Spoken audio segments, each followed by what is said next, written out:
Wait a minute. Have you heard the strange tales of the Whistler?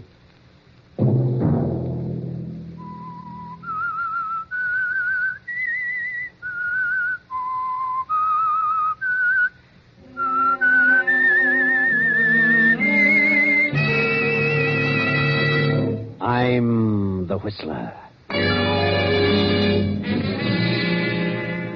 I didn't steal the money. I just wanted to use it for a few days. I was going to put it back, but things went wrong. Now there's going to be a change of ownership. That means an early audit. Sunday night, and again, CBS presents The Whistler.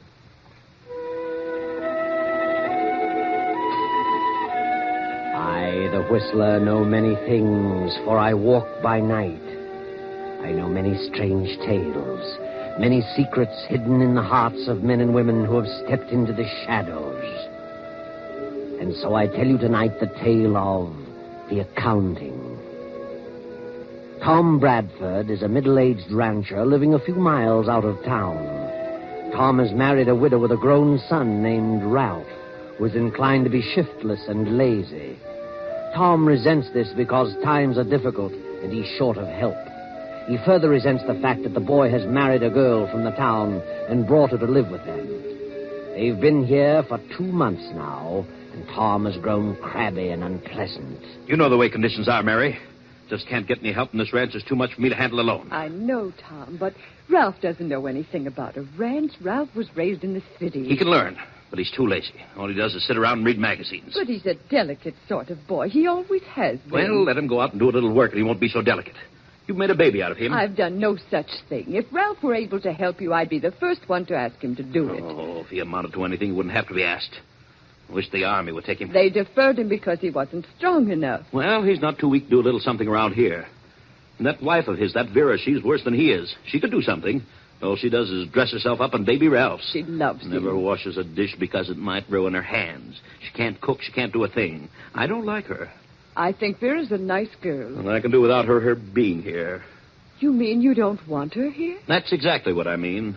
But if she left, that would mean that... Why, Ralph wouldn't stay here without Vera. Then they can both go. Do you know what you're saying? Ralph is my son. I don't care who he is. He can get out and shift for himself. And take that steaming little brat of a wife with him. Oh, you're just upset, Tom. You'll feel different about things in a few days. You must try to control yourself. Mary, before they came here, you and I got along very nicely.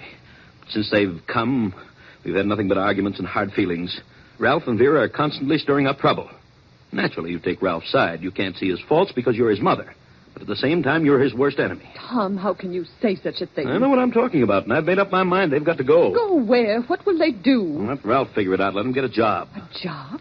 What can he do? A lot of things. He's not that helpless. Oh, but Tom, please, you don't understand. I understand, all right, and that's final. He and Vera can get out in the morning. Very well. I'll tell them. And perhaps I should go, too. Is that what you want? Oh, now, don't be ridiculous, Mary. I didn't say that. I thought you loved me. I never dreamed you could be like this. I'm not being mean, Mary, and I don't want to talk about it anymore. You going to tell them, or shall I? Yes, Tom, I'll tell them. Very well. I'm very tired. Good night, Mary.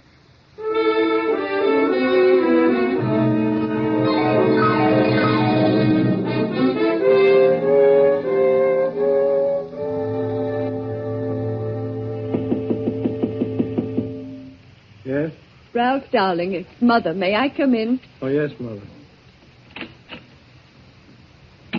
Sorry to disturb you so late, but I have to talk to you and Vera. Oh, yeah? What's the matter? Well, It's about Tom. What about him? Well, I don't know how to say it. Say what? What's wrong with him? I don't know. He just isn't himself. You know how terribly upset he's been lately. Yeah. But he doesn't understand, Ralph. He just doesn't understand. Understand what? He doesn't understand you. You and Vera. What's wrong with me? Nothing, Vera. It's just Tom. He's in one of those spells. He doesn't like anything or anybody. You mean he saw us? Yes, Ralph. He's terribly upset. Well, what have I done? Well, he thinks you're lazy. He's angry because you won't help him around the ranch. What? Oh, that's silly. What do I know about a ranch? Nothing. I told him that, but he said you could learn. Well, I wouldn't last half a day doing this kind of work. I'm not the type. He's terribly unreasonable. He refuses to see it that way. Well, oh, to heck with him, then. I'm lazy, too. Is that what he thinks? Yes, Vera. I'm terribly sorry and embarrassed. We aren't farmers. I'm not going to let Vera tend those confounded chickens, and I'm not going to milk any cows. Ralph. What does he think I am? Please, Ralph, don't get excited. Well, if he feels that way about me, I'll get out. What? You'll do no such thing. We'll stay right here till I get ready to leave. Ralph, darling, Tom wants you to leave in the morning. What? Well, of all the nerve. This is your house, too, isn't it? Yes, but, Ralph, if you stay here, you'll have to work, and I don't want you to have to do that. You couldn't stand it. It wouldn't be good for you. Well, you mean you want us to leave? No, I don't want you to. But I've thought it all over, and I think you'd better go into town. But don't worry, I'll see that you get along all right. How? Well, I'll have to get a job. Well, maybe you can find something to do, something light. What a fine mess. I'm sorry, darling. But you better go in the morning. Go? I wouldn't stay around here another day. Well, I know bookkeeping. Maybe I could get a job in the bank. That isn't such hard work. No, but don't worry, darling. I won't. Good night.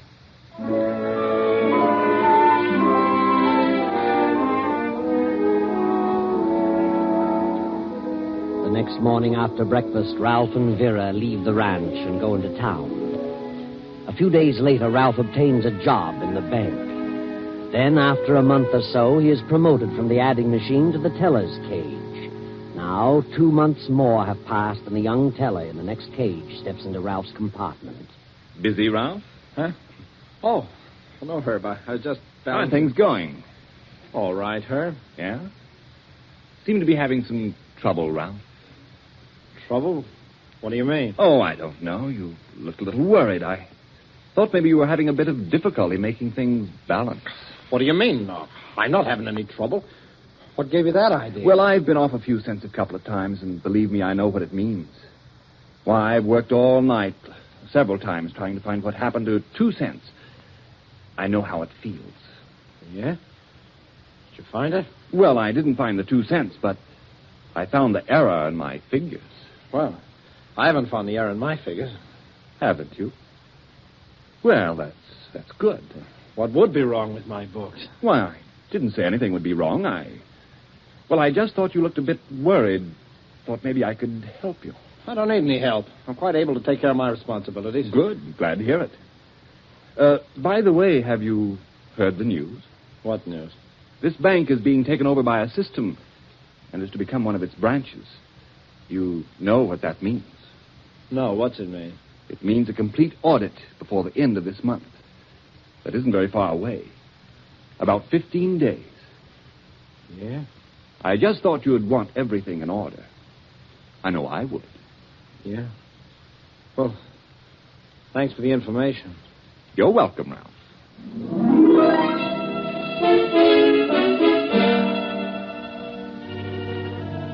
For a few moments, Ralph stands in a stupor. Perspiration stands out in large beads on his forehead. For the next hour, he studies over his books frantically. Then, when closing time comes, he rushes home. Hello, darling. Oh, you have no idea how much I've missed you all day. Yeah? Kiss me. Yeah. What's the matter with you? Nothing. Well, I'm certainly disappointed. What about? You come in like this with a long face and look at the lovely dinner I fixed for you. I'm not very hungry, Vera. I got a headache. Oh, poor darling. You eat something and then I'll rub your head for you. No, I don't want anything. Let me alone, please. Ralph, what on earth is wrong with you? Nothing's wrong with me. Shut up. How dare you talk to me like that? Who do you think you are? I'm sorry, darling. I'm just upset. I'm all on edge. What about? Just my nerves. It's more than nerves. Why don't you tell me what's happened? Who said anything had happened? I can tell. Have you lost your job? No. Is that fellow you lost $50 to in that poker game threatening you? Is that it? Look, Vera, I'm in a spot. I don't know what to do. The bank is changing hands, and there'll be an audit before the end of the month. Well, what of it? What's that to do with the poker player? Oh, nothing. I paid him off, but it wasn't $50. Wasn't 50? What was it? $2,000. $2,000? I didn't lose it all at once, but I tried to make back what I'd lost, and I only got in deeper. Then if you lost $2,000, how did you pay him off? I borrowed it from. From the bank. How could you borrow $2,000 from the bank? I took it. What? Yes, but I was sure I could put it back before the end of the month. Now I'm worried. I don't know what to do. If I don't put it back before the audit, I'll get caught and sent to prison. Where are we going to get $2,000? I don't know, but there must be some way, some place to get it. How about your mother? She'd give it to you. Tom has money. He doesn't like us. No? Well, maybe we could make him like us. At least we could try. Let's drive over there. This is Saturday afternoon, and next Monday is a legal holiday. Let's drive over and see what we can do. All right. Least we can do is try. We'll go.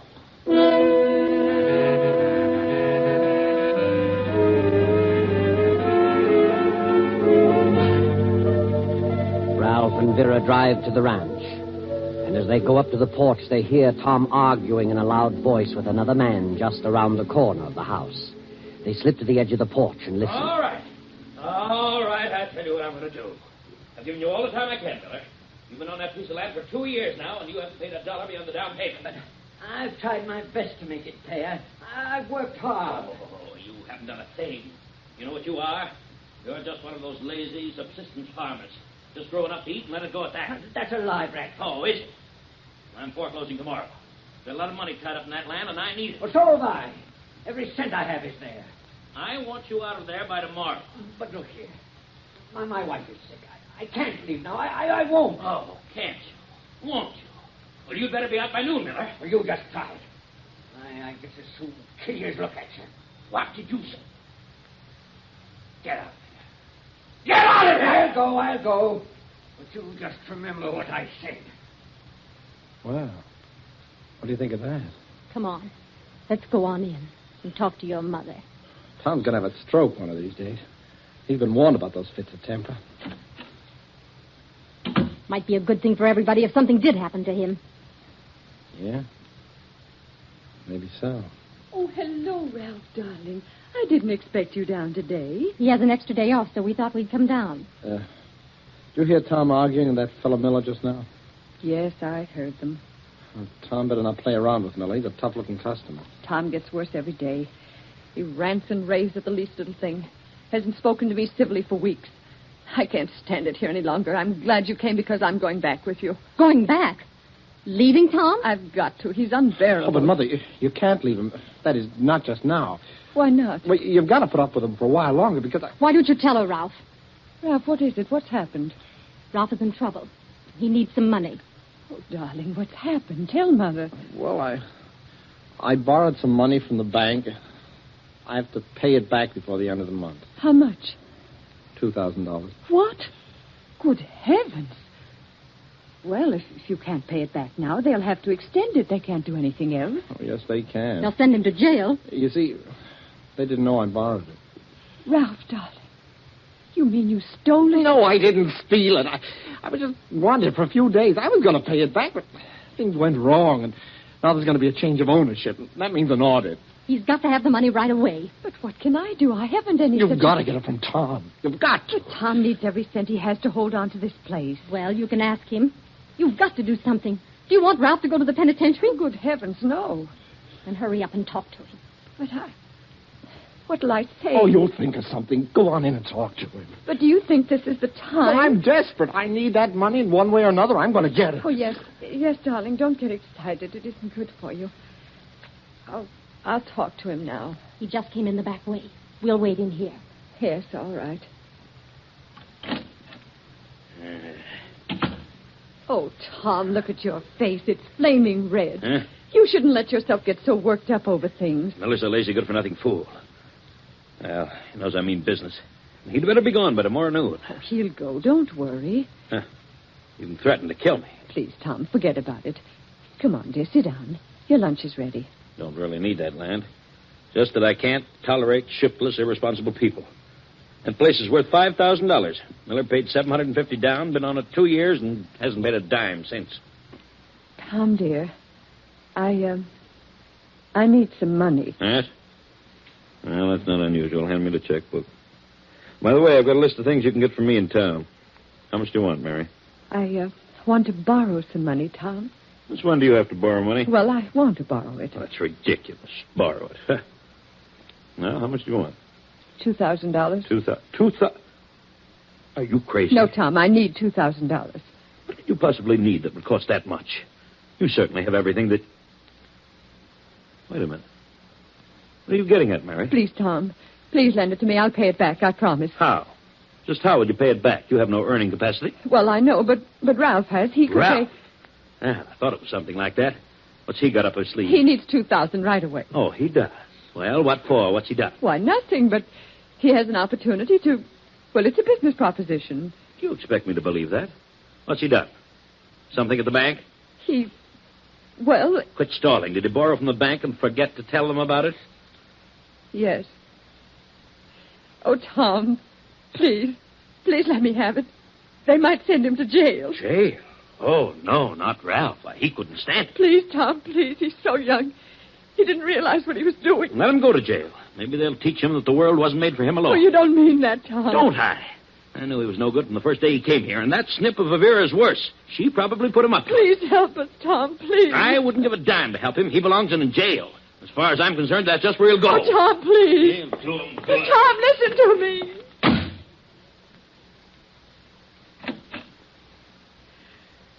Oh, Ralph, darling. He refused. He won't help us. I heard him, the stingy old crab. So he doesn't like me, eh? Well, he should know what I think about him. I could stick a knife between his ribs. And, well... Yeah? You really could? Yes. What are you saying? What are you thinking? Nothing, Mother, nothing. I'm just thinking Tom isn't in very good health. He ought to be careful about those rages. He's likely to die in one of those spells. Yes.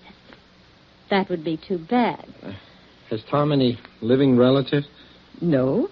Well, I hope for your sake, Mother, that he's kept up in that insurance policy. But he has. Let's see now. How much was that? $50,000, wasn't it? Yes. That's a lot of money. Oh. But we mustn't talk like this. Mother would feel terrible if Tom should...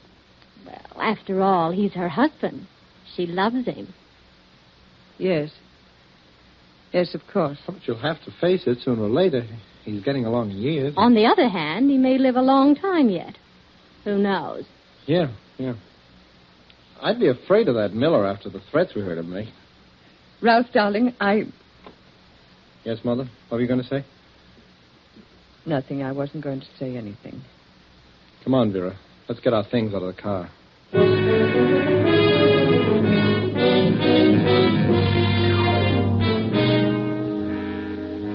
Tom goes into town and arranges for the eviction papers to be served on Miller. He returns late that evening and goes straight to bed. The night passes and morning comes. Tom, being an outdoor man, is usually up before sunrise. But this morning, only Mary, Ralph, and Vera appear for breakfast. Finally, Mary, becoming worried, goes to Tom's room and knocks. He does not answer. She opens the door and screams in horror. There on the bed lies Tom, stabbed in the heart. Well, he's been dead since about midnight. Bedroom window was open, but we can't find the weapon. Why, he probably took it with him, Sheriff. Who? Well, that fellow Miller. He must have done it. How do you know that? Well, he was here yesterday afternoon, and he and Tom had a terrific argument. Tom was evicting him, and Miller threatened to kill Tom. Anybody else hear him say that? Yes. I heard him. So did I. Yeah, then it looks like Miller's our man. We'll get over there right away before he has a chance to skip. Come on, Bill.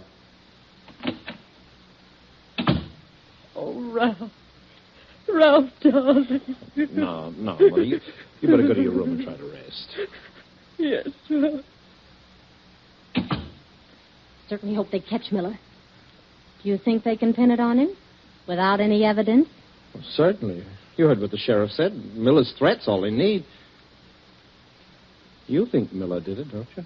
Why, of course I do. What a silly question.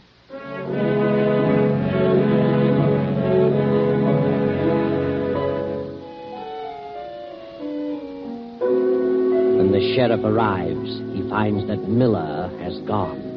They put out a search for him. Now, Ralph is back at the bank in the cage next to Herb. Well, Ralph, they haven't found that fellow Miller yet. No. Well, they'll find her. Do you really think it was Miller who killed your stepfather? Well, of course I do. He threatened to kill him. 3 of us heard him. Well, sometimes people say things that they never mean to carry out. Well, you should have heard him. He meant it. Maybe he did. But that doesn't mean he did it. What are you talking about? Oh, I was just thinking. Yeah? Circumstantial evidence is an awful thing sometimes. How do you mean? Well, so many people have been convicted on a mere word, a mere nothing. People hear a person say something, and by the time they repeat it in court, they enlarge on it a dozen times. I remember a fellow who worked here. In fact, in your cage. What about him? Well, he used to play poker quite a bit. And one night he made a haul, won $400 or $500, and went flashing his roll around town and boasting. So what? What's wrong with that? Well, he went into the drugstore and started showing off, and when the old druggist asked him where he got all of that money, he kiddingly remarked that he had robbed the bank. Well, that got around and finally took on a serious tone. They checked up here at the bank, and sure enough, there was a $500 shortage. And even though his pals swore that he'd won it in the game, they convicted him on his statement and sent him up. Well, maybe he did steal it. He had the opportunity. I have. And you have. Yeah? Well, is he still in the pen? No, he was lucky. He got out after 5 years. How'd he get out? He was exonerated. Another teller confessed to it later. They sent him up and let the other kid out. Oh, he was lucky. 5 years, huh? Yep. It's a long time. It'd be a shame if Miller were convicted in the same way, and then they later found out that he was innocent. Wouldn't it? Yeah, but... he did it. He had the motive, the opportunity.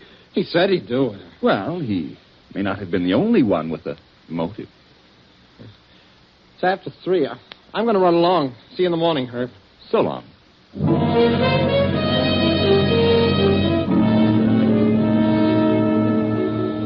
Ralph grabs his hat, his face tense with anxiety as he hurries down the street to his car. He drives quickly to the ranch and enters the house. Standing in the middle of the room is the sheriff. Hello, Ralph. You're just in time. Huh? In time? How long have you been here? Just drove up a second before you did. Oh, what do you want? Did you find Miller? No, not yet, but they will. Oh. Well, you certainly got a case against him, all right. He won't have a chance. I wanted to ask you and your mother and your wife a few more questions. Well, all right. What do you want to know? We got a message from someone in town saying that Miller was seen at the gas station about 7 o'clock on the night Tom Bradford was killed. Well, so what? Maybe it was. We checked with the attendant. He said Miller had his car packed, had his family, and headed out of town in the opposite direction. Well, maybe he circled around and then came back. No. He couldn't have done that. Why not? Because he wouldn't have had time. He was seen in the next town an hour later, still headed east. He wouldn't have had time to get that far if he'd circled back here. See what I mean? Yeah, I see.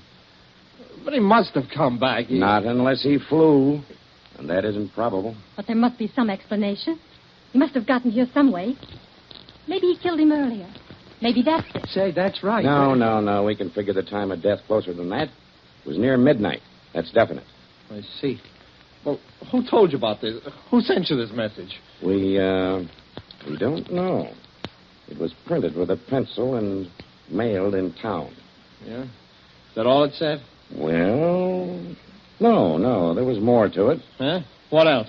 Oh, there's always cranks butting into cases like this. Amateur detectives are always getting hunches, and, they're seldom ever right. Well, what did it say? I'll tell you. Calm down. Yes, Ralph, take it easy. Oh, yes, darling. Don't be so upset. It isn't good for you. Well? It said that the real murderer would probably be found in the immediate household of Tom Bradford. What? And since we haven't found the weapon, we might check over the house. I never heard of such a thing. That's the biggest bunch of nonsense I ever heard of. Why, my mother loved Tom Bradford. So did I, so did Vera. He was like a father to us. Please, Ralph, don't shout so. Well, my partner's been looking over the place while we've been talking.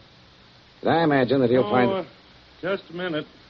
I hate to bother you right now, but, Here you are, Sheriff. Take a look at this. Well, a knife. Mm-hmm. Apparently covered with blood. That's right. I found it in Mrs. Bradford's room. Right under the mattress. What? Well, how did it get there? Yes, Mrs. Bradford. How did it get there? I put it there. Afterward. Mother, what are you saying? You're out of your mind. Did you kill your husband? Yes. Yes, I killed him. No, she did not. She couldn't. I killed him, and I had a good reason. I hated him. He was cruel to me, and he hated Ralph. I couldn't stand it any longer, so I killed him. She's lying. She didn't do it. She ought to know. We know Miller didn't do it. You can't do this, Mother.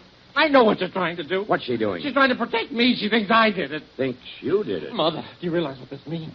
Tell him the truth. Tell him. I did it. I killed him. The knife is from my own kitchen. I did it, and I'm glad. She's crazy. She couldn't have done it. Why not? Because I killed him. She's trying to protect me. Ralph, what are you saying? I did it, I tell you. I ought to know. I had a better motive than she. What motive? I'll tell you that later. I don't believe you killed him, Ralph. You're trying to protect your mother now because you know she did it. I did it, I tell you. I did it. Well, that's enough for me. I believe her. But we'll soon find out. We'll check the fingerprints on the knife. That won't prove anything. Why not? Because I used the glove. Mother must have taken the knife from the body and hidden it, thinking that I'd slipped up. That's just so much talk, and you're just shooting in the dark. Come on, Bill. Let's go back to town and do some checking.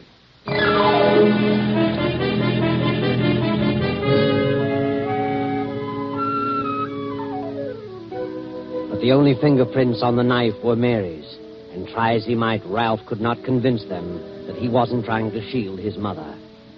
Ralph realized finally that his mother was sure to be convicted, and as the day of the audit grew closer, he became frantic about the money he had to have. On the day his mother was sentenced to prison, he visited the attorney.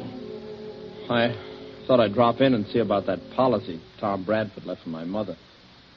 Quite a few things to be taken care of, you know. Well, I'll tell you, Ralph. That policy would have been paid long ago, but there are certain technicalities in this state regarding insurance. What's that? We had to wait till the finish of the trial. Well, why? She's the beneficiary. She's entitled to insurance. Not here. If the beneficiary is convicted of killing the insured, the beneficiary cannot receive the proceeds of the policy. The same is true as to Tom's farms and other property. What? What about me? I'm the son. There are no other heirs. You were not the blood kid to Tom Bradford, and you were not legally adopted. Therefore, all the property and the insurance reverts to Tom's estate. Nothing we can do about it.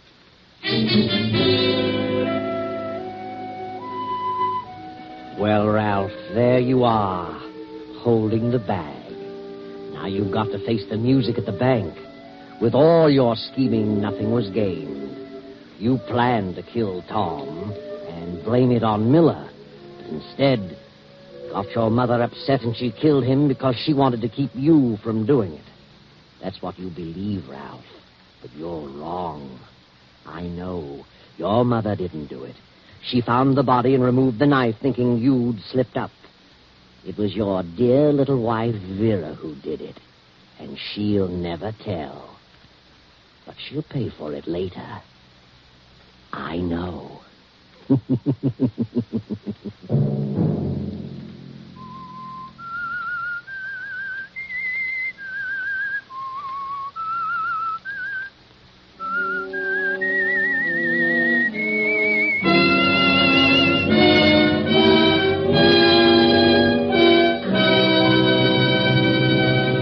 CBS has presented The Whistler.